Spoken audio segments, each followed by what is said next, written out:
In previous lecture, I have discussed a priori algorithm, which I have told you that it is basically to find frequent item sets. What is item set and item set I have cleared in previous lecture.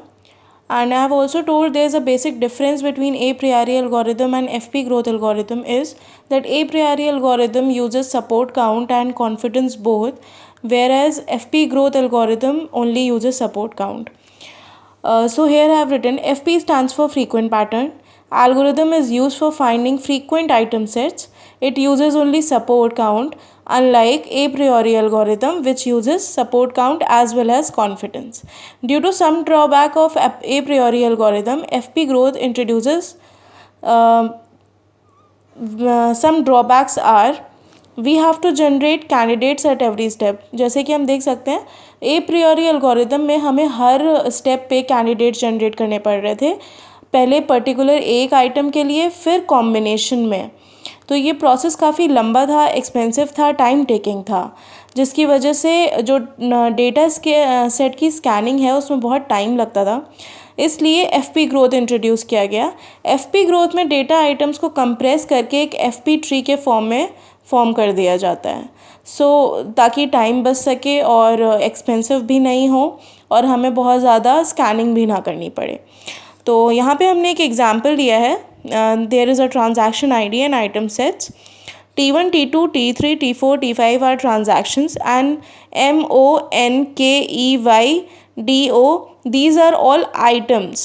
Okay. Likewise, I have told in previous lecture that I1, I2, I3 or 1, 2, 3, A, B, C, these are denoted for items in an item set.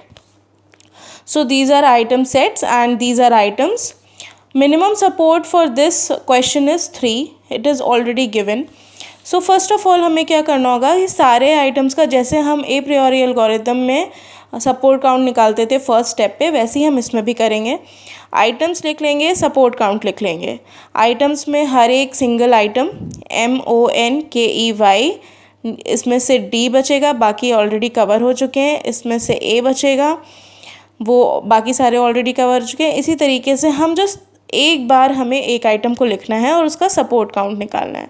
Support count निकालना मैं एक बार फिर से बता देती हूँ. Support count हम कैसे निकालते हैं, m जितनी बार इस डेटा में आया होगा उतनी बार हम m का काउंट लिखेंगे. तो m 3 बार आया है, 1 2 3. ठीक है, तो हमने 3 लिखा है. ऐसे ही करके हम सबका सपोर्ट काउंट निकाल लेंगे. उसके बाद हम l कैसे निकालते हैं. l हम ए प्रियोरी में भी वैसे ही निकालते थे. हम उसमें जो मिनिमम होता था उसको हटा देते थे. इसमें after remaining support count less than 3, जितने भी लेस देन 3 वाले सपोर्ट काउंट होंगे उन आइटम्स को हम डिलीट कर देंगे. देखिए हमने यहाँ पे सारे डिलीट कर दिए हैं, रिमूव कर दिए हैं. बाकी जो हैं वो हम लाइन से लिख लेंगे. तो लाइन्स हम कैसे लिखते हैं, जिसका सबसे ज़्यादा सपोर्ट काउंट होगा उसको पहले लिखेंगे. तो KEMOY हमने लाइन वाइज लिखा है. ठीक है, ये हमारा फ्रीक्वेंट पैटर्न आ गया. अब हमें क्या करना होगा,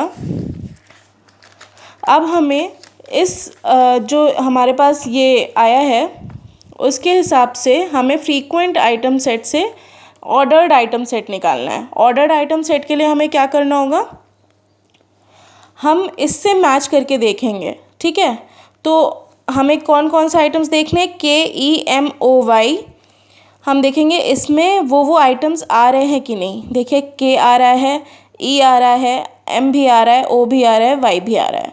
लेकिन हमें लिखना कैसे है, KEMOY, क्योंकि यहाँ पे हमारा जो ऑर्डर है वो KEMOY का है. तो हमने यहाँ KEMOY लिख दिया. अब हम देखेंगे इसमें क्या क्या आ रहा है. KEM नहीं आ रहा है, OY. ठीक है, तो हमने इसी ऑर्डर में लिख दिया KEOY. थर्ड वाले में MAKE है तो सिर्फ A नहीं रहेगा, बाकी KEM रहेंगे. ऐसे करके हम एक अब ऑर्डर्ड आइटम सेट तैयार कर लेंगे. ये हमारा ऑर्डर्ड आइटम सेट हो गया. अब हम क्या करेंगे, आइटम आईडी और काउंट लिख लेंगे. KEMOY और उसका काउंट 54333 जो हमारी इस वाली इनिशियल टेबल से आई थी. ठीक है, जैसे कि आप ये देख सकते हैं. ठीक है। उसके बाद क्या बचेगा, हमें एक FP ट्री कंस्ट्रक्ट करनी है। FP ट्री कंस्ट्रक्ट करने के लिए क्या करना होगा, सबसे पहले हम KEMOY को इनिशियलाइज कर देंगे 1 1 1 1 1, क्योंकि ये 5 है, 4 है, 3 है, 3 है, 3 है। तो सबसे पहले हमारा जो ये KEMOY है वो कंप्लीट हो गया। अब हमें क्या देखना है, KEOY। KEOY के लिए हम क्या देखेंगे, देखिए KE तो लगातार ऑर्डर में है, ठीक है, O नहीं है, तो अब हमें O के लिए एक नया नोड क्रिएट करना पड़ेगा।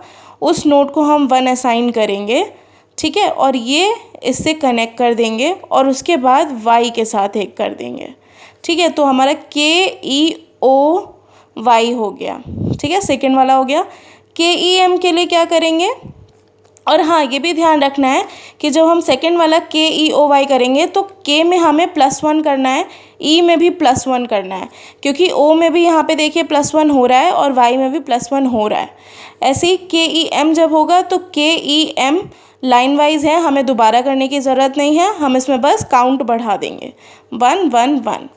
ऐसे ही KMY, देखिए अब K में तो हम काउंट बढ़ा देंगे बट M इसके बाद लगातार नहीं है, तो हमें M के लिए एक नया नोड तैयार करना पड़ेगा। तो हम यहाँ से K के साथ M को कनेक्ट करके M को एक ऐड कर देंगे और उसके बाद Y से कनेक्ट करके Y में एक ऐड कर देंगे। उसके बाद फाइनली हमारा क्या बचा, KEO। KE तो लगातार हैं तो हम इसमें बस काउंट बढ़ा देंगे, लेकिन O नहीं है तो हम एक नोड अलग से बनाएंगे, O से उसको कनेक्ट कर देंगे, KEO। अब हम आखिरी में ये चेक कर लेते हैं कि इन सबको ऐड करके 5 हो रहा है कि नहीं, इसको ऐड करके 4 हो रहा है कि नहीं, इसको ऐड करके 3 हो रहा है कि नहीं। देखिए इसको ऐड करके 3 हो रहा है कि नहीं, इसको ऐड करके 3 हो रहा है कि नहीं, ठीक है। अगर ये है तो इसका मतलब है आपने FP ट्री सही बनाया है। फाइनली जो हमारा ट्री बनकर आएगा वो कुछ ऐसा आएगा। जब हम नोड सारे ऐड कर देंगे, जो काउंट है वो सारे ऐड कर देंगे, तो हमारा ऐसे ट्री बन के आ जाएगा। This is the FP tree which we have to make in this algorithm so that data would be compressed and we don't have to do much data scanning.